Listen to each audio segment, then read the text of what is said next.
T20 ప్రపంచ cup semi-final race అత్యంత ఆసక్తికరంగా మారింది. గ్రూప్ 1 నుండి ఇప్పటికే దక్షిణాఫ్రికా సెమీస్కు చేరుకోగా, రెండో స్థానం కోసం భారత్ మరియు వెస్టిండీస్ జట్లు ఆదివారం ఈడెన్ గార్డెన్స్లో తలపడనున్నాయి. ఈ మ్యాచ్ గెలిచిన జట్టు నేరుగా సెమీఫైనల్కి వెళ్తుంది. ఓడిన జట్టు టోర్నీ నుంచి నిష్క్రమిస్తుంది. బ్యాటింగ్ విభాగంలో చూసుకుంటే ఇరు జట్లకు బ్యాటింగ్ ప్రధాన బలంగా మారింది. భారత్ తరపున అభిషేక్ శర్మ, ఈశాన్ కిషన్, సూర్యకుమార్ యాదవ్, సంజు శాంసన్, తిలక్ వర్మ అండ్ హార్దిక్ పాండ్యాలతో కూడిన పటిష్టమైన లైనప్ ఉంది. వెస్టిండీస్లో కింగ్, షేయ్ హోప్, పవెల్, షిమ్రాన్ హెట్ మేయర్ వంటి పవర్ హిట్టర్లు కూడా ఉన్నారు.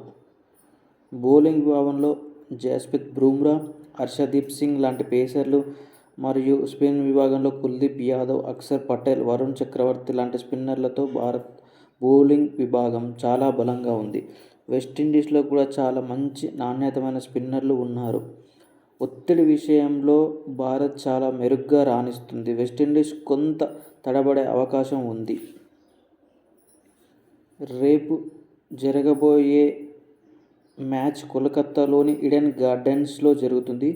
ఇక్కడ సుమారు 90,000 మంది అభిమానుల మధ్య ఈ మ్యాచ్ జరగనుంది. ఇక టాస్ గురించి మాట్లాడుకుంటే ఈ మ్యాచ్ రాత్రి సమయంలో జరుగుతుంది కాబట్టి మంచు కురిసే అవకాశం ఉన్నందున టాస్ గెలిచిన జట్టు చేజింగ్కు మొగ్గు చూపే అవకాశం ఉంది. ఇప్పటికే భారత్ టీ20లో 19 సార్లు విజయం సాధించగా వెస్టిండీస్ 10 సార్లు మాత్రమే గెలిచింది. బట్ ప్రపంచ కప్ రికార్డుల్లో 4 మ్యాచ్ల్లో 3 సార్లు వెస్టిండీస్దే పైచేయిగా ఉంది. సో ఇది రేపటి జరగబోయే మ్యాచ్ గురించి ప్రివ్యూ. సో మీరు ఏమనుకుంటున్నారో కామెంట్ రూపంలో తెలియజేయండి.